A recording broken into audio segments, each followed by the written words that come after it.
Bonjour, alors aujourd'hui petite vidéo spéciale puisque en fait j'ai remis la main sur des figurines d'origine américaine mais qui représentent des personnages très clairement de l'animation japonaise. Aujourd'hui Kaneda, Kaneda de Akira, j'ose espérer vous connaissez et le manga et le film d'animation de Katsuhiro Otomo Akira.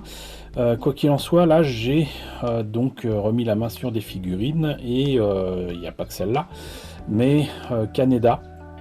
Je suis bien content d'avoir remis la main dessus parce que j'avais un bon souvenir de cette figurine et non pas que je trouve que la figurine est moche, mais il y a quand même pas mal de choses qui prouvent que ça n'a pas été fait par les Japonais, notamment le visage et les yeux.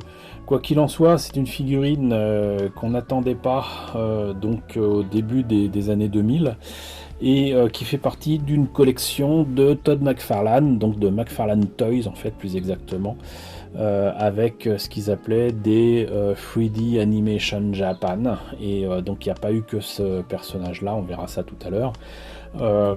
Donc au départ on était tous ravis d'avoir ça parce que c'était quand même beau, c'était pas cher, vraiment pas cher, et surtout ça représentait vraiment des icônes pas seulement de la pop culture américaine mais aussi japonaise, donc tant mieux, tant mieux.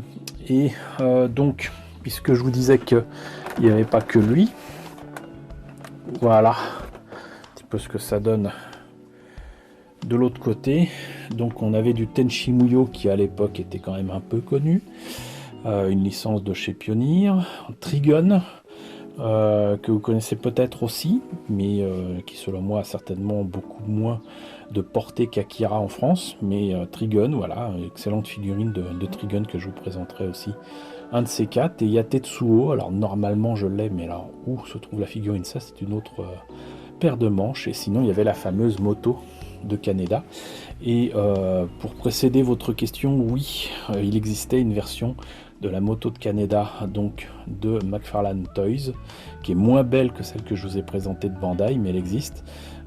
Et surtout, il existait donc cette version-là avec donc un Kaneda qui pouvait s'asseoir dans la moto parce que la figurine a beau être articulée, on ne pouvait pas la mettre dans la moto, donc c'était un peu dommage. Et sinon il y avait d'autres collections, alors évidemment McFarlane Toys, ça veut dire qu'il y a du Spawn, avec différentes collections, déjà elles-mêmes inspirées parfois de l'animation japonaise ou du manga.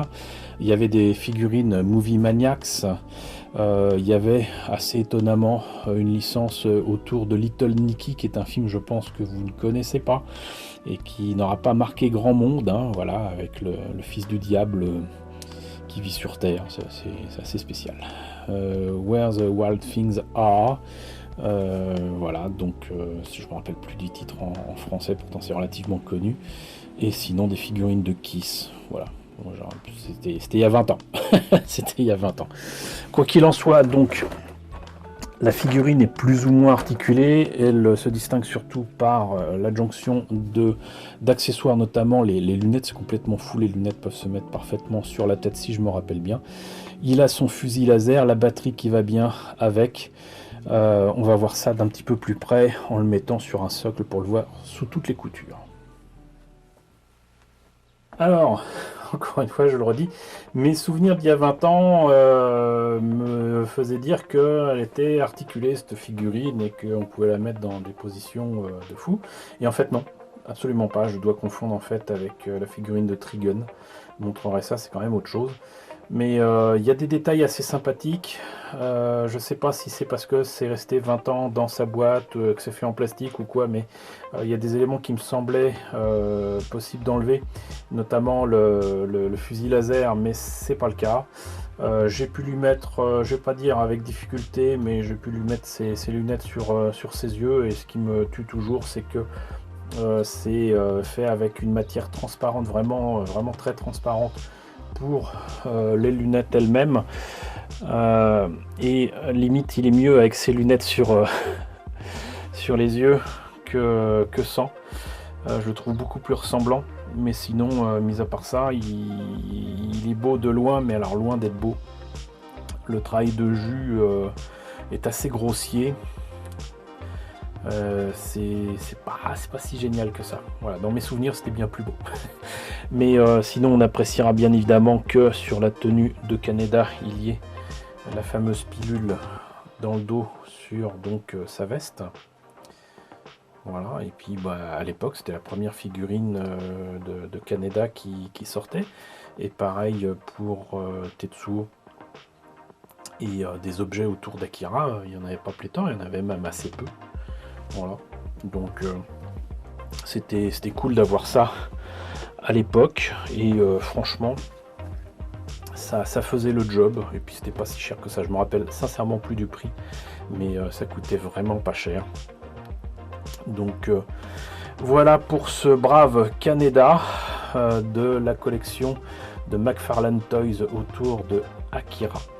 J'espère que je vous retrouverai Tetsuo et la moto, un de ces quatre. Mais en attendant, donc voilà, c'était cette figurine de Kaneda. Et j'espère que cette présentation vous aura quand même intéressé, vous aura peut-être même rappelé des souvenirs, peut-être l'avez-vous lu, peut-être ne la connaissez-vous pas. En attendant, n'hésitez pas à me confier tout ça dans la section commentaires, n'hésitez pas à liker, c'est très important. N'hésitez pas à partager, n'hésitez pas à vous abonner si ce n'est pas déjà le cas. Coucou aux nombreux abonnés qui nous ont rejoints ces derniers temps, bienvenue ici. Coucou aux grands anciens qui me suivent depuis 5 ans. Merci à tous de votre fidélité, merci à tous de votre soutien sur Tipeee et sur Paypal. Surtout prenez soin de vous. Je vous laisse avec la liste des contributeurs de la chaîne et je vous dis à très bientôt pour la présentation, j'espère, de figurines Akira.